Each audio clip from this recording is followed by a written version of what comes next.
Բարի օր սիրելի ունկնդիր, Արմ ռադիոյի ուղիղ եթերում հոգեբանի տեսակետ հաղորդաշարն է։ Հոգեբանական ամենատարբեր խնդիրների վերաբերյալ ստանալ խորհրդատվություն, գտնել ելքեր դժվարին իրավիճակներից հնարավոր է մասնագետների օգնությամբ։ Այսօր մենք կշարունակենք զրույցը առողջության եւ կրթության հայկական կենտրոնի հոգեբանական ծառայության ղեկավար Արմեն Բեջանյանի հետ։ Բարի օր, պարոն Բեջանյան։ Բարի օր։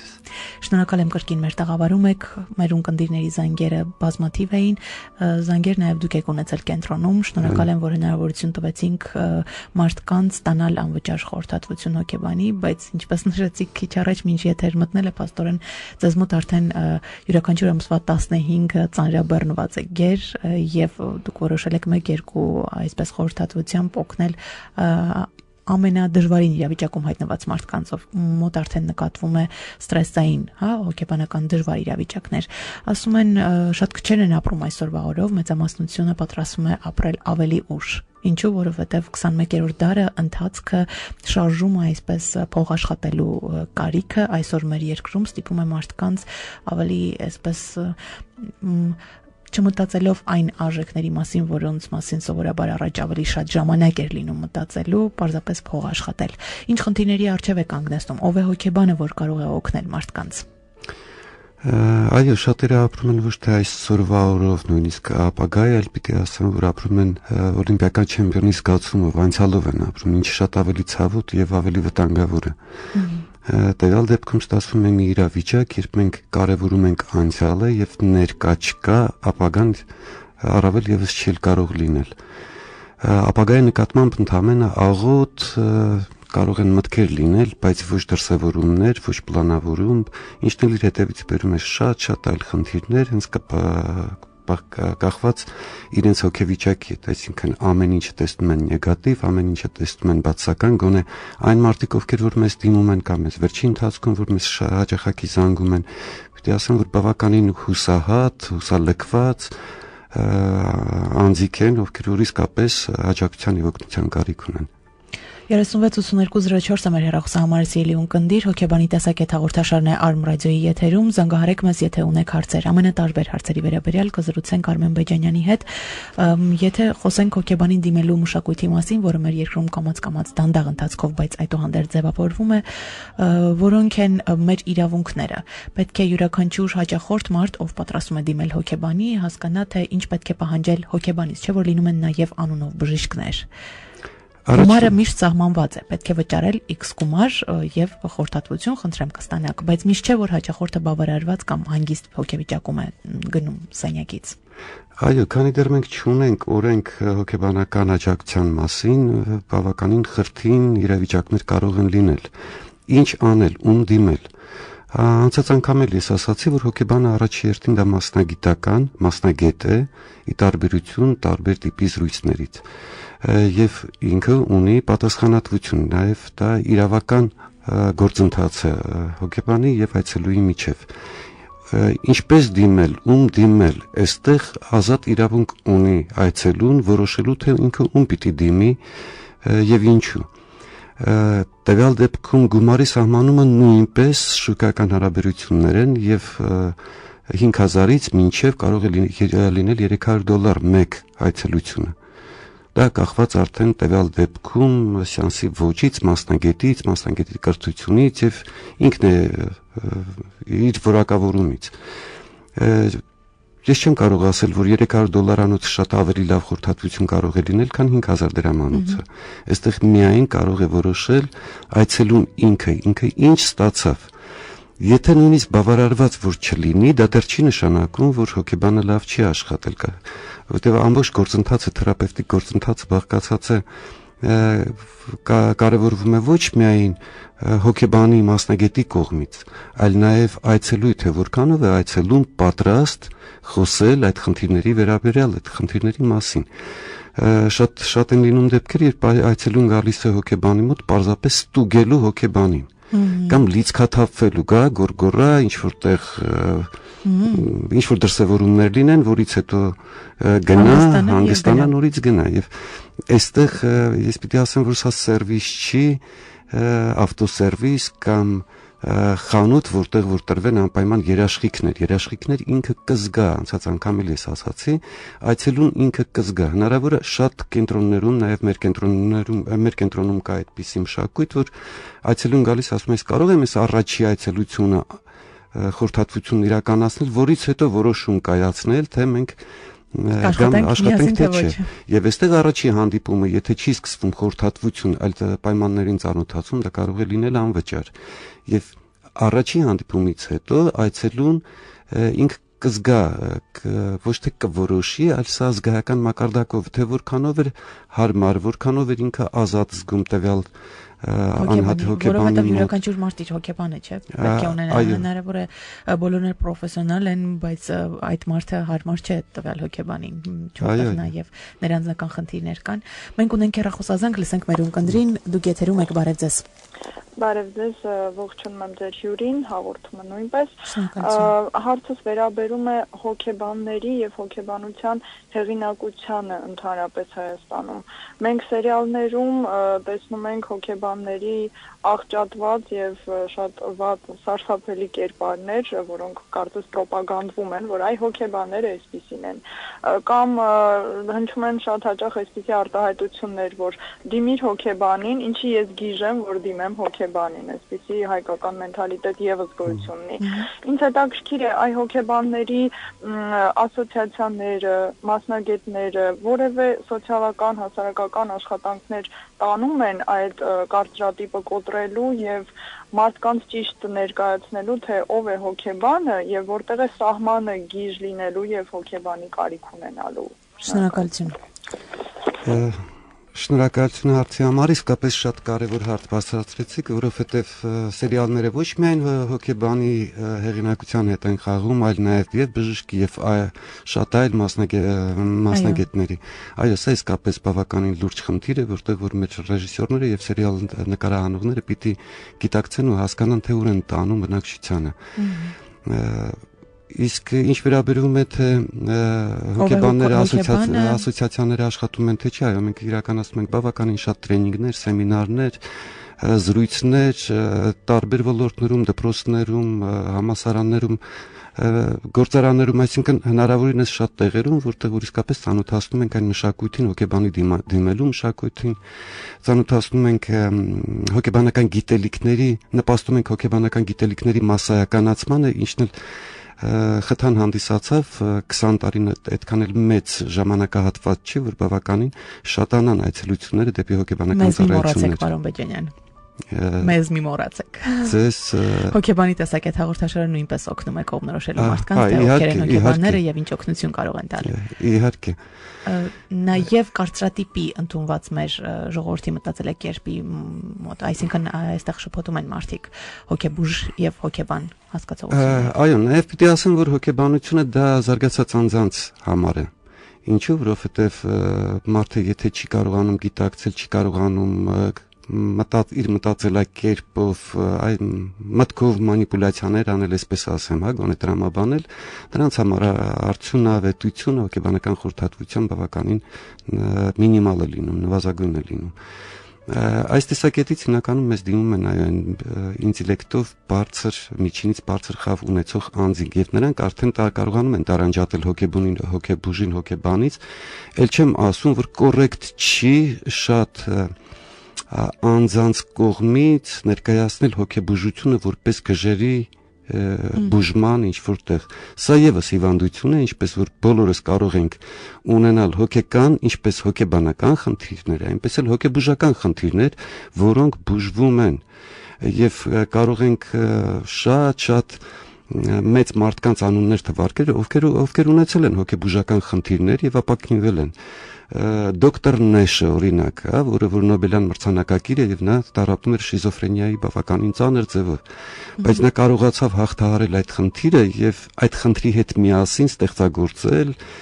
ֆիզիկա-մաթեմատիկական գիտությունների Նոբելյան մրցանակի արժանանալ։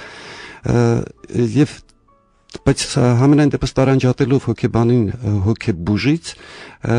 դա կնշանակի, որ չկա մի մարդ, որը որ խնդիր չունի, ով խնդիր չունի, նա պիտի պուլսը ստուգի ապրում, թե չէ։ Այս տեսանկյունից բոլորս կարիք ունենք խորհրդատվության եւ շատ բարձունակ օրինակ բերեմ, եթե մեր տանը ինչ-որ մի սարք հեռուստացույց է ընդհանրենք փչացել է, հա, մենք կարող ենք ինքնուրույն վերանորոգել դա եւ չգիտեմ ինչ ստանալ, հա, կարող է վերանորոգվի, կարող է չվերանորոգվի, բայց նաեւ հրավիրում ենք մասնագետը ընդամենը մի քանի րոպեում կամ շատ կարճ ժամանակահատվածում կարողանում է որտեղ է խնդիրը եւ սարքել։ Այստեղ էլ մեզ դիմում են տարաբնույթ հարցերով, ինչ պարտադիր չի որ դա լինի հոգեկան ինտիմ շատ խորը խնդիր։ Դա կարող է լինել խնդիր աշխատանքի հետ կապված, դա կարող է լինել այլ տիպի խորհրդատվություններ, այսինքն այն մարդիկ, ովքեր որ գիտակցում են, որ կա խնդիր եւ այդ խնդիրը կարող է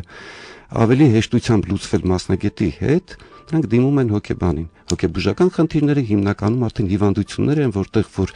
անձը կրիտիկա չունի, այսինքն ինքը չի գիտակցում, որ ինքը խնդիր ունի, ով չի գիտակցում, որ ինքը խնդիր ունի, նա արդեն հոգեբուժի կարիք ունի։ Որոնք են այն խնդիրները, որոնք լուծման կարիք ունեն։ 368204 է մեր հեռախոսահամարը, ունենք հնարավորություն մասնագետի օգնությամբ, Արմեն Բեջանյանի օգնությամբ տվյալ խնդիրներին որոշակի լուծում տալու, որքանով կների մեր եթերային ժամանակը։ Իսկ առանցքային խնդիրները որոնք են, որ ավելի հաճախ ձեզ դիմում են այսօր արդիական, ինչն է բերում հոգեբանի մոտ, հիմնական ավելի տարածված տարբերական։ Ամենատարածված խնդիրներից դրանք ընտանեկան խնդիրներն են, ներընտանեկան խնդիրներն են, դա հոգեբանական խնդիրներն են, խնդիրներն են նաև պիտի ասեմ արդեն երիտասարդ զույգերն են գալիս մեզ մոտ արդեն ովքեր որ ընտանիք կազմելու շեմին են, սիրահարներն են դիմում իրենց միջանցքային խնդիրները լուծելու, կարգավորելու, վարքի դրսևորումները շտկելու, մենք ունենք շատ այցելուներ, նաև ունենք ակումբ, որտեղ որ դիմում են պարզապես հոգեբանական գիտելիքների իմացության եւ մասսայականացման վերաբերյալ գործում է բանավիճայնակում, որտեղ որ մարդիկ, այսինքն շատ տարաբնույթ են, բայց հիմնականը, եթե ձեր հարցին ավելի անդրադառնամ, դրանք ընտանեկան, ներընտանեկան եւ ներանձնային խնդիրներն են։ Եթե խոսենք ընտանիք համակարգից, նշեցիք, որ զույգերը են գալիս ամուսնությունից առաջ, նույնպես վերջին շրջանում ամուսնության թիվը մեր հանրապետությունում բավականին նվազել է։ Ինչով է դա պայմանավորված, դուք ինչ կարձանագրեք, հիմնական խնդիրը որն է անհամարձակության տղաների, աղջիկների ընտանիք կազմելու։ Պարզապես ամուսնանալու տարիքն է մի քիչ մեծացել, եթե նախկինում դա 20-ից 25 տղաների համար էր, հիմա արդեն 25-ից 30 եւ ավելին է դարձել, ինչպես նաեւ աղջիկների համար 18-ից մինչեւ 20-22-ը, աղջիկների համար 25-ից նորից 30-ը։ Դա պայմանավորված նաեւ արժեքային համակարգի փոփոխությամբ, պայմանավորված այն իրավիճակով, որում մենք հայտնվել ենք, ընտանիքը հիմա բավականին ծանր կացության մեջ է գտնվում,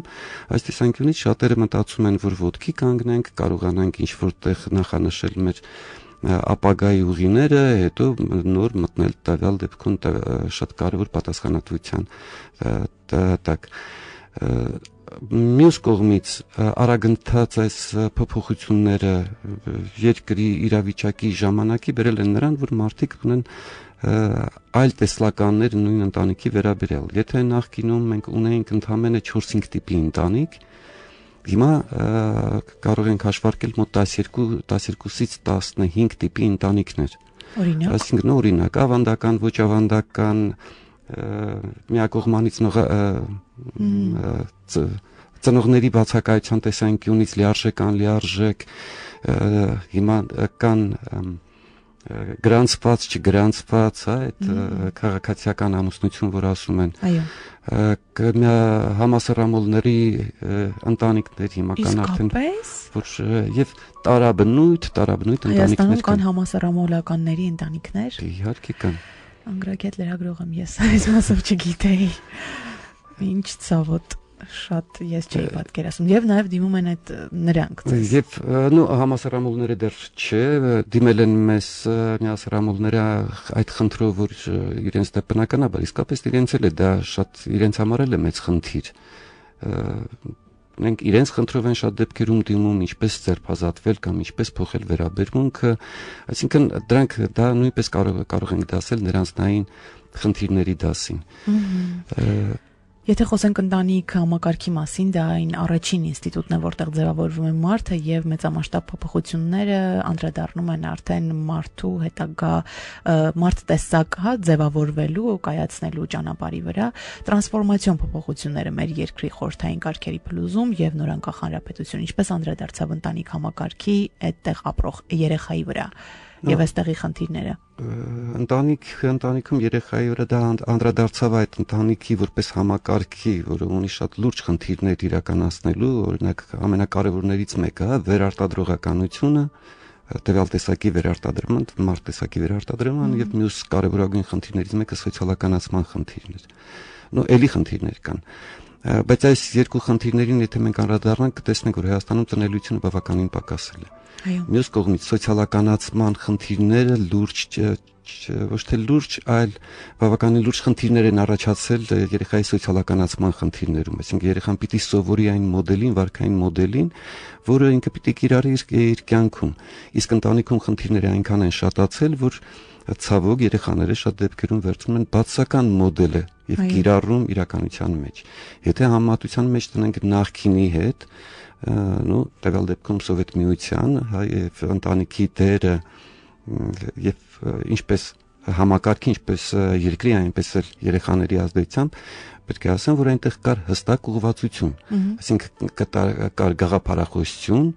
թե ինչ տիպի մարդ ենք մենք ուզում տեսնել, ենթադրենք այսինչ հնգամյակում։ Հիմա դա լավ էր թե վատ, թե այդպիսի մարդ են ուզում տեսնել, բայց լավ էր մի կողմից, որ հստակ էր, կա ուղղվածություն։ Ես մի օրինակ բերեմ, երևի ավելի պարզ կլինի։ Մեզ շատ դժվար կլինի լինել օվկիանոսում նավի մեջ, եթե չունենանք կողմնացույց։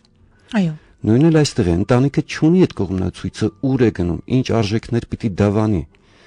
Եվ այստեղից էլ բխում են բոլոր այն ծանր խնդիրները, անցումնային շրջանը հենց դրանով է բնորոշ, որ չկա այդ ուղեցույցը, ուղենիշը, ինչպես հարգելի տիկինը նշեց, սերիալները մեջ, ինչ ուղղվածության են տանում, ուր են տանում։ Հիմա նոր ինչ որ ձևավորվել է ուղղվածություն դեպի բարոյականության քարոզելը, բայց էլի բիրտ ուժը մնացել է։ Այսինքն չկա այդ գաղափարախոսությունը, իսկ Նժդեհը ժամանակին ասում էր. ժողովուրդը չի կարող ազգ դառնալ, եթե չունի գաղափարախոսություն։ Փոքրիկ ընդմիջումը մեր եթերում, հոգեբանի տեսակետ հաղորդաշարն է Արմ ռադիոյի եթերում, անդրադառնանք կրկին այն տրանսֆորմացիոն երևույթներին, որոնք յուրաքանչյուրիս կյանքում մեծ դերակատարում խաղացին եւ այսօրվա արժեքների հետ ինչ որ տարաբնույթ չեն համապատասխանում։ Արժեքների փոփոխությունը նույնպես բերեց ծերունների բախման։ Այն ժամանակ ընդունելի էին ընկերական, այսպես համայնքային մտածելակերպը, մենք ընկերներ ենք, այսօր ավելի կարևորում է անձի խնդիրը, նույնիսկ անձի պաշտամունքի է կարծես վերածել անհատականության, այսպես գաղափարախոսության։ Ինչ անել ընտանիքում այս երեք սերունդների բախումից խուսափելու համար եւ կամ որ մոդելն է ավելի արդարացված։ Բավականին բարդ է լինել մշակել մի համակարգ, որտեղ լինեն մի խումբ մարդիկ եւ ինչպես խումբը կարևորված լինի եւ խումբը կարողանա իր նպատակին հասնել խմբային նպատակներին եւ անհատը կարողանա դրսևորվել տվյալ խմբում որպես անհատ։ Սա իսկապես բավականին բարդ խնդիր է եւ դրանով էր պայմանավորված, որ նախկինում մենք ունեինք խմբային կողմնորոշում, մյուս կողմից չունենալով 600 տարի պետականություն, մենք ստիպված էինք լինել համախմբված, ունենալով խմբային պատկանելություն, ունենալով խմբային նպատակներ, բոլորս գործենք դեպի խմբային նպատակները։ Դրանով էր նաև պայմանավորված հետագայում, որ մենք ավելի շատ խմբային կողմնորոշում ունեինք, երկրաշարժից հետո այն բավականին քիչ թվով հոգեկան խանգարումները, որոնք որ տեղի ունեցան երկրաշարժից հետո։ Օրինակ, Լոս Անջելեսի երկրաշարժից, որը շատ ավելի քիչ էր իր մասշտաբներով խորությամբ, այնտեղ ավելի շատ եղան տոկոսային հարաբերությամբ հոգեկան խանգարումները, քան Հայաստանում։ Ինչով էր դա պայմանավորված։ Քանի որ Հայաստանում այդ տարիներին մեծ մոտ խմբային կողմնորոշում էր, քույրերը մեկը մյուսին օգնելով այդ խմբային պատկանելությունը օգնեց սեփական խնդիրների լուծմանը։ Իսկ հակառակը այո Լոս Անջելեսում յուրաքանչյուր առանձին անհատական մեկուսացած էին։ Այսինքն դա ունի իր կարևոր խնդիրը, երբ որ մենք կարող այդ տեսանկյունից ենք նայում, բայց մյուս կողմից խմբային կողմնորոշումը, միայն խմբային կողմնորոշումը չի տալիս անձին դրսևորում ինքնակայացման ավելի բարձր հնարավորություններ։ Եթե համեմատենք հիմա ներկա ժամանակները ինչքան էլ որ ծանր են, եթե համեմատելով նախկինից, նվաճումները, անհատների նվաճումները շատ ավելի մեծ են լինում, ավելի տեսանելի են լինում։ Եվ սրանով պայմանավորված մենք ընկել ենք մի իրավիճակի մեջ, որ մի կողմից եւ խմբային պատկանելությունն է կարեւոր, մյուս կողմից եւ անհատական դրսևորումներն ու կողմնորոշումը եւ ազատականացումը իր հերթին է բերում է այլ անհատականացման։ Դրանով է պայմանավորված, որ մենք գնում ենք դեպի անհատականացում։ Եվ դա բնական է։ Այո, պարզ է, բայց այդուհանդերձ այսպես վիճակից ինչ ելքեր կառաջարկեք։ Այստեղ յուրաքանչյուրը պետք է հասկանա իր ժամանակաշրջանի անցումը եւ փորձի, չգիտեմ, լուծումներ։ Հետագայում հիմա արդեն նոր մոտեցումներ կան ձևավորված ու Հայաստանի համար նոր կորպորատիվ մշակույթը, որտեղ ինչ կնշանակի կորպորատիվ մշակույթ, խմբի գործունեություն, այնպիսի գործունեություն, որտեղ անհատը չի գործնում իր անհատականությունը, իսկ խումբը իր հերթին հասնում է խմբային նպատակին։ Այս բանաձևն է ավելի, այո, ճիշտ է։ Մենք դրան ենք գնում։ Շնորհակալություն։ 21-րդ դարում եւս մի նոր համակարգներ դրվեց մեր ապրելակերպ, ինֆորմացիոն տեխնոլոգիաներ, համակարգիչ, ուզում եմ խոսենք երևույթի լավ ու վատ կողմերի մասին։ Ինչով համակարգիչը հոգեբանական դրական ազդեցություն գործեց մարդու վրա, հետո կանդրադառնանք վատ կողմին։ Ճիշտ ասած, ես չգիտեմ մի բան երկրի վրա, որը ունենա միայն դրական կողմ եւ կամ ունենա միայն բացական, ցանկացած բացական դրսևորում իր հերթին տալիս է հնարավորություն դրականի զարգացման եւ հակառակը։ Եվ այո, համակարգչային տեխնոլոգիաների այս զարգացումը բերեցին իր հետևից բավականին շատ դրական փոփոխություններ մեր կյանքում։ Արագացավ մեր կյանքը, ավելի հեշտացավ մեր կյանքը, բայց մյուս կողմից էլ նաև բարդացավ, այո, ես հասկանում եմ։ Եվ հաղորդակցման հնարավորությունները ավելի դյուրին դարձան։ Տեսանկյունից շատ կարևոր է եւ ես կարևորում եմ ամեն դեպս այդ զարգացումը։ Անբաժանելի մասը դարձավ։ Իսկ ո՞րն է բացասականը։ Բացասականը, որ այդ մեկուսացումը սկսվեց ավելի ուժեղանալ, այդ անհատականացումը եւ սոցիալական գործընթացները սկսեցին կաղել այս դեպքում եւ տարվելով միակողմանի տվյալ դեպքում, եթե մենք խոսենք համակարգչային կախվածության մասին, կտեսնենք, որ դա մի կողմից բերեց մարդու համար հանգստություն, այսինքն մարդը կարողանում է ինքը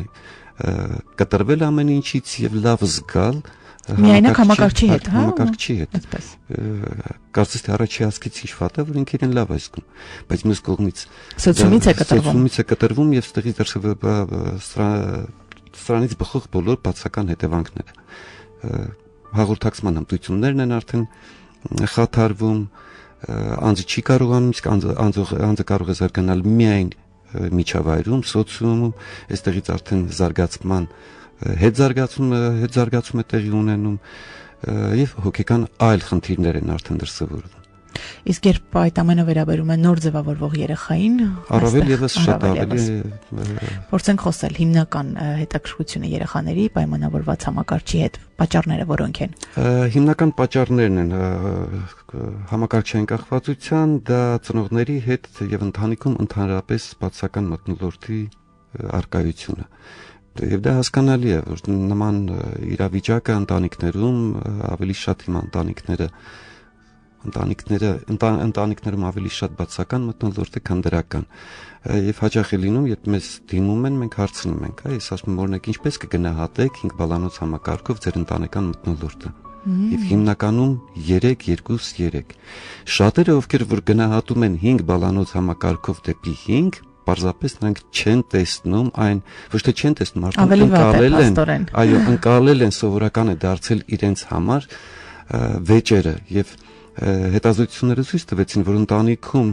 շաբաթական 5-ից 6 անգամ վեճերը ընտանիքում չի ընկալվում որպես կոնֆլիկտ։ Բայց այստեղ այսինքն դա սովորական բան է, որ դե հա, դե մի քիչ բարձր տոնով խոսեցինք, ինչ եղավ, բայց չէ որ այդ բարձր տոնով խոսելը կամ դեմքի համապատասխան այդ խժոր դեմքի արտահայտությունները մշտապես դժգոհ լինելը ազդում են երեխայի վրա, անմիջապես ազդում են երեխայի վրա, իսկ երեխաները սպունգի նմաններ են քաշում իրենց վրա այդ նեգատիվը, եւ քանի որ իրենք չեն կարողանում կողմնորոշվել, իսկ ինչն էր պատճառը տվյալ կոնֆլիկտի կամ նման մթնոլորտի, սկսում են բավականին ծանր ապրումներ, ինչն էլ սփոփանք եւ ասենք դարման է հանդիսանում տվյալ դեպքում համակարգիչը առանձնանալ, համակարգչի հետ ոչ մի բանի հետ չշփվել, եւ արդեն համացանցն էլ իր հերթին եւ դրական եւ բացական արդեն դրսեւորումներն ունենում երեխայի վրա։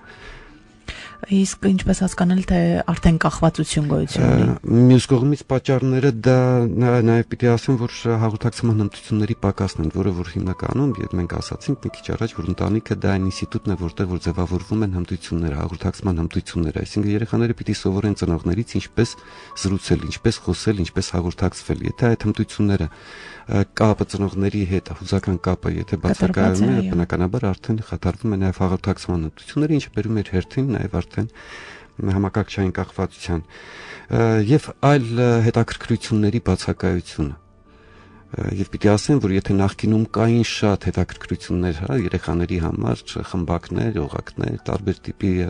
հետաքրքրություններ, այստեղ եթե նույնիսկ կան, դրանք վճարովի են եւ շատ ընտանիքներ չեն կարող, շատ ընտանիքների համար դա հասանելի չի։ Այսինքն այս մի քանի կետերը, մի քանի դրսևորումներն հենց պատճառ են հանդիսանում երեխաների, ինչպես նաեւ մեծահասակների համակարգչային եւ համացանցային կախվածության համար։ Ինչպես կտրել երեխային համակարգչից։ Ինչ է պետք անել, տարիքային ինչ-որ սահմանափակում կա, երբ պետք է երեխան նստի համակարգչի մոտ, որ տարիքից եւ հետազոտություններ արված չեն ինչ տարիքից, իմ անձնական կարծիքն է, որ տարիքային սահմանափակում չկա, ուրիշ հարց թե ինչպես հետևեն, փոքր տարիքի երեխային էլ այդ համակարգիչը կարող է ունենալ շատ դրական ազդեցություն, ենթադրենք նուրբ մոտորիկայի համար։ Մեկնիկով աշխատելը արդեն այնտեղ զարգացնում է երեխայի համապատասխան նուրբ մոտորիկան։ Բայց ինչ չափով, արդեն։ Այստեղ այո, ծնողները պիտի ուշադիր լինեն, որ դա չգերազանցի, ենթադրենք 3-ից 4 տարեկանների համար 5 րոպեն կամ 3-ից 5 րոպեն, այսպես ավելի հեշտ է կողմնորոշվել տարիքի համար համաչափ այդ րոպեները, եթե առանձին սանդղակ մենք չմշակենք։ Եվ որից հետո նրանք պիտի կրկնակի եւ երակի անգամ հանգստանան եւ ունենան արդեն խաղեր, ակտիվ խաղեր, բակային խաղեր, ծնողների հետ խաղեր։ Ինչու, որովհետեւ միայն համակարգչի է, դա կկտրի արդեն ծնողներին իրենց հետ հաղորդակցվելու, բայց նաև հասկանում եմ, որ ծնողներին շատ ավելի հեշտ կլինի կոմպյուտերը համակարգիչը միացնել, այնտեղ ես չգիտեմ, ինչ որ մի բան դնել, մաշին կան, որը շատ ուրախությամբ նայում են երեխաները եւ իրենց գործով զբաղվեն։ Բայց մյուս կողմից դա արդեն եթե կես ժամից ավելի երեխան, 3-ից 5 տարեկան երեխան զբաղվում է միանվագ համակարգչով, դա արդեն վտանգավոր է։ Արգելել միանգամից չի կարելի, եթե երեխան ունի արդեն ուղղվածություն դեպի կախվածությունը, արգելել միանգամից համակարգչի չի կարելի, դա ավելի ուժեղացնի ցանկությունը եւ ձգտումը համակարգչի հետ աշխատելու։ Այլ աստիճանաբար պիտի դադարեցնել, դնել, սարքել օրվա ռեժիմ, օրակարգ մշակել եւ պարտադիր պիտի լինի, պարտադիր է որ երեխայի հետ մշակել այդ օրակարգը, ոչ թե ես ծնողս որոշեցի, որ պիտի այսքան ժամանակ միասին մենք քննարկում ենք, այսինքն այստեղ հարաբերությունները պիտի լինեն հավասարը եւ մեծահասակը ամեն հարցում պետք է երեխայի հետ միասին որոշում կայացնել։ Եվ իմաստունը հենց մեծահասակը իմաստուն է նրանով, որ ինքը պիտի կարողանա այնպիսի հարցադրումներ անել, որ հասնի իր ուզածին, բայց երեխային թվա, թե ինքն է դրան հասել, որ ինքը որոշեց։ Շատ լավ, խոսենք նաեւ հետևանքների մասին։ Բավականին տհաճ հետևանքներ կարող են ունենալ, իսկ եթե առհասարակ խոսենք, որ երեխաներից շատ ավելի մեծ տարիքի եւ դեռահասների մոտ եւ ավելի մեծ տարիքի մարդկանց մոտ է այսպես կարևորվում օրվա զգալի մաս անցկացնել համակարգչի առջև խաղերով, իդեպ ոչ ինֆորմացիա ստանալու, սա ինչ տենդենս է կամ վարակ։ Ինֆորմացիա ստանալն էլ այդքան է, բավականին շատ ինֆորմացիա ստանալը մենք անցած անգամ խոսեցինք, որ կարող է առաջացնել ինֆորմացիոն ստրես, էլ չեմ ասում ինֆորմացիայի տարաբնույթ լինելը, ինչպես հակասական կողմերը նաև նույն ինֆորմացիայի։ Մյուս կողմից ես ուզում եմ անդրադառնալ այդ դեղին մամուլի կամ նման ինտրիգային տեղեկատվությանը, որտեղ որ մենք մեզ սկսում ենք սուրբ զգալ այլոց մեղքերի վրա։ Պիտի գիտակցենք, որ այդպեսին չի լինում, այլոց մեղքերը մեզ սուրբ չեն դարձնում եւ ուղիղ հակառակն է տեղի ունենում։ Սա ձևավորում է այլ արժեք, բայց թե ինչ է տեղի ունենում, սահմանափակվում են շփումները այլոց հետ։ Այստեղից բխող բոլոր հետևանքներով սոցիալական պակասը, սեփական եւ սոցիալական փորձի պակաս է առաջանում, նոր հմտությունների ձեռքբերման հնարավորության սահմանափակում է տեղի ունենում, սոցիալական դեզադապտացիա է տեղի ունենում, այսինքն մարդը չի կարողանում ադապտացվել, համահարմարվել տվյալ իրավիճակում ու սոցիալական միջավայրին եւ ինքը իրեն միշտ զգում է արդեն որպես առանձնացված եւ հաճելի չի իրեն լինում արդեն խմբում լինելը եւ կտեսնեք, որ մարդիկ հրաժարվում են այն նույնիսկ խնջույքներ գնալուց, այն եզակի բաները, որ հիմա մեկ էլ էլի լինում են, այդ հարսանիքներն ու ծնունդները, նրանք հրաժարվում են դրանից։ Հետաքրքիր չէ պարզապես։ Արդեն հետաքրքիր չի։ Մյուսը, որ ամենավտանգավորն է լինում, փախուստ է առաջանում իրենց սեփական խնդիրների լուծումից, չեն ուզում իրենց խնդիրները լուծել, չեն տեսնում այդ լուծումները։ Եվ բնականաբար այդ խնդիրները ավելանալու վաղ թե ուշ առաջացնելու են այնպիսի մի մեծ բացական ապրումներ, որը շատ ավելի բարդ եւ երկարատև բուժում կպահանջի իրենցից։ Շատ վատ է իհարկե այս ամենը, բայց ձեր նշած մեղավոր զգալայլոց մեղքերի հետևանքով, այսինքն յուրաքանչյուրս կարդալով ինչ որ բացասական մի երևույթի մասին կամ մի արարքի մասին, որ գործել է տվյալ սուբյեկտը, մենք մեզ սրբացնում ենք այս երևույթի եւ առհասարակ քննադատելու հակվածությունը, որը նկատվում է մեր հայերիս մոտ։ Սա ինչի հետևանք է, պարոն Բեջանյան։